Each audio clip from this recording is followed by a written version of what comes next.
বাংলায় একটা কথা আছে, আপনের থেকে পর ভালা, পরের থেকে জঙ্গল ভালা, জঙ্গলে গেলে বান্দরে কয় তুই কোন হালা। তো পরিস্থিতি অনেকটা এমনই হয়ে গেছে যে বৈষম্য বিরোধী ছাত্রদেরকে দিয়ে আমরা দেখছি যে আগামী বাংলাদেশ হবে অন্যরকম, আগামী বাংলাদেশে এটা থাকবে না ওইটা থাকবে না, ছাত্রলীগকে নিষিদ্ধ করছি এবার সব ফেরেস্তা হয়ে যাবে। তো আমরা তো সর্ষের মধ্যেই ভূত দেখতে পাচ্ছি। আচ্ছা, কমিটিকে কেন্দ্র কইরা ভাই কেন আপনারা মারামারিতে জড়াইতেছেন? আপনারা এক টিম আরেক টিমের প্রতিনিয়তই এই পর্যন্ত, এটা সম্ভবত আমার তৃতীয় নিউজ যে বৈষম্য বিরোধী ছাত্র আন্দোলনের এক ছাত্ররা অন্য ছাত্রদের উপর গায়ে হাত তুলতেছে। মাত্র কয়েক ঘন্টা আগে আমি চট্টগ্রামের সমন্বয়ক রাফির ভিডিওটা দিছিলাম। এখন হচ্ছে রাজধানীর বাংলা মোটরে বৈষম্য বিরোধী ছাত্র আন্দোলনের যে কেন্দ্রীয় কার্যালয় আছে সেইখানে দুই গ্রুপের মারামারিতে তরুণী সহ 7 শিক্ষার্থী আহত হয়েছে। তবে আমরা বৈষম্য বিরোধী আন্দোলনে একটা জিনিস দেখতে পাচ্ছি, আমাদের মেয়েরা মোটামুটি অনেক অ্যাক্টিভ, এবং যেখানে মারামারি হয় এখানে কিন্তু মেয়েরা মাইর খায়। মেয়েদের মায়ের দৃশ্য দেখে সরকার পতন হয়ে গেছিল সারা বাংলাদেশের, এখন যে মাইর খাচ্ছেন, মানে এই দৃশ্যগুলো মানুষের কাছে কি হচ্ছে আপনারা বোঝেন? ঘটনার প্রেক্ষাপট কি? বিকাল 4:30টার দিকে আপনার এই ঘটনাটি ঘটেছে। পরে আহত অবস্থায় তাদেরকে উদ্ধার করে ঢাকা মেডিকেল কলেজ হাসপাতাল জরুরি বিভাগে নিয়ে আসা হয়েছে 7 জনকে। তো আহত কারা? ইস্ট ওয়েস্ট বিশ্ববিদ্যালয়ের শিক্ষার্থী ইমরান সরকার, তেজগাঁও কলেজের শিক্ষার্থী জান্নাতুল মিম, আবরার, আলামিন, আফসার উদ্দিন, জাতীয় কবি নজরুল ইসলাম কলেজের শিক্ষার্থী আসিফ, ড্যামরা বড় মাদ্রাসার ছাত্র মাসুদ। বক্তব্য হচ্ছে যে যাত্রাবাড়ি জোনের সমন্বয়কদের একটি মতবিনিময় সভা ছিল। এই সময় সমন্বয়কদের উপস্থিতিতে তাদের সামনে আমাদের এক সহযোদ্ধার উপর হামলা চালানো হয়। পরে আজকে কেন্দ্রীয় কার্যালয়ে এই বিষয় নিয়ে কথা বলতে এলে নাইম আসাদ বিন রনি, রিফাত রশিদ এবং হৃদয়ের নেতৃত্বে তারা আমাদের উপর হামলা চালায়। এতে আমাদের বেশ কয়েকজন সহযোদ্ধা গুরুতর আহত হয়ে বর্তমানে জরুরি বিভাগে চিকিৎসা নিচ্ছে। ঢামেক হাসপাতালের পুলিশ ক্যাম্পের ইনচার্জ তিনি বলছেন, বাংলা মোটর থেকে কয়েকজন শিক্ষার্থী আহত অবস্থায় জরুরি বিভাগে এসেছে, তাদের সবার চিকিৎসা চলছে। মজার বিষয় হচ্ছে যে এখানে যখন এই বিক্ষোভকারীদের দাবি ঘটনার সময় উপস্থিত ছিলেন বৈষম্য বিরোধী ছাত্র আন্দোলনের অন্যতম সমন্বয়ক রিফাত রশিদ। আরও মজার বিষয় হচ্ছে কেন্দ্রীয় অফিসের নিচে বিক্ষোভ করার সময় ঘটনাস্থলে এসেছিল হাসনাত আবদুল্লাহ। তিনি উপস্থিত শিক্ষার্থীদের বক্তব্য শোনেন, তবে এই বিষয়ে সাংবাদিকদের সাথে কোনো কথা বলেন নাই, তিনি সেখান থেকে চলে গিয়েছেন। তা আমরা বলতে পারি তিনি পালাইয়াই গেছেন। কেন ভাই হাসনাত, তোমরা এই যে কন্ট্রোলিং করতে পারতেছো না, তোমরা বলতেছো যে ছাত্রলীগ নিষিদ্ধ আজীবনে দেশে বন্ধ করতে হবে, ছাত্রদল নিয়ে কিন্তু তোমরা কথা বলো যে ক্যাম্পাসে আরেক দল এটা করে সেটা করে।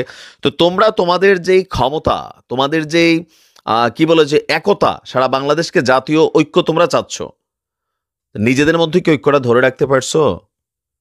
তোমাদের নেতৃত্ব দেওয়ার যে কোয়ালিটি যতই দিন যাচ্ছে সেটা লোয়ারের দিকে যাচ্ছে।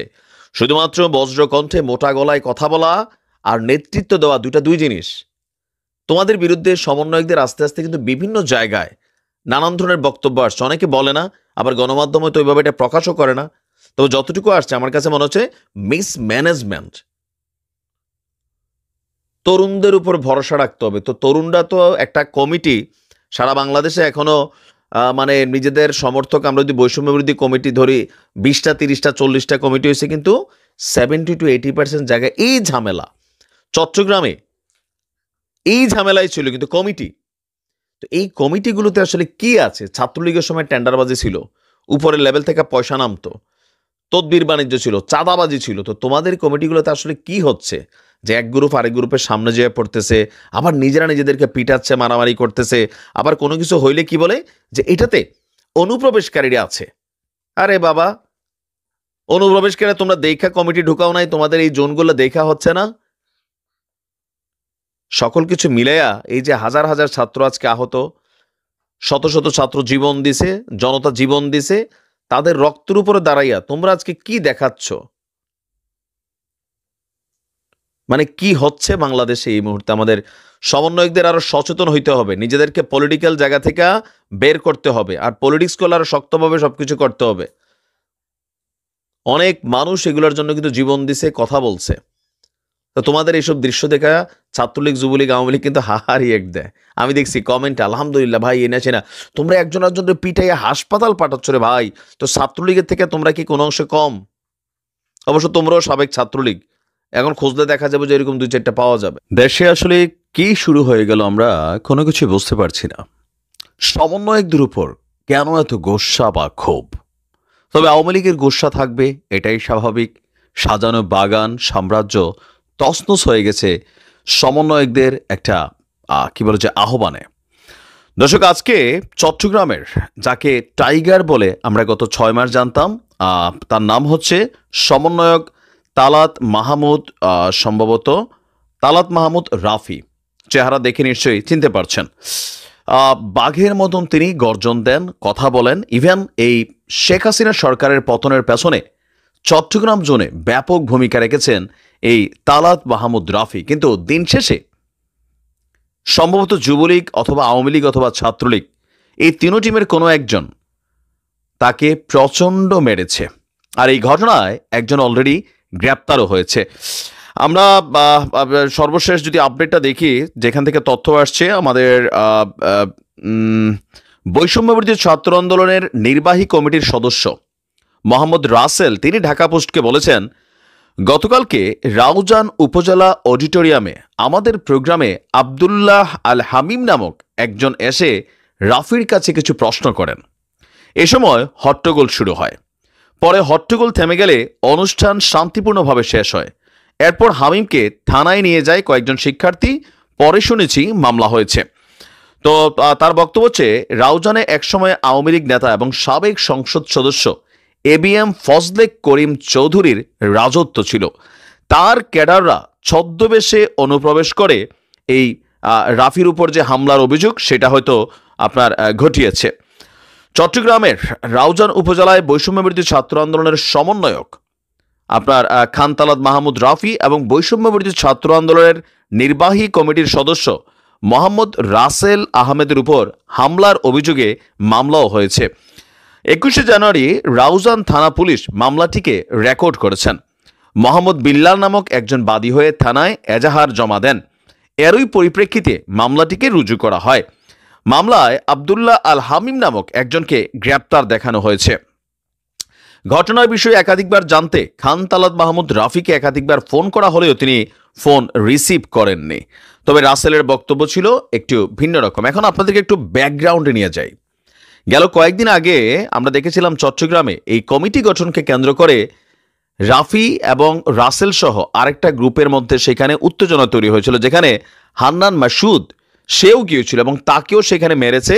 যদিও এই মাইর খেয়া হান্নান মাসুদ তিনি কোনো রকম অভিযোগ করেননি, কোনো মামলা দায়ের করেননি।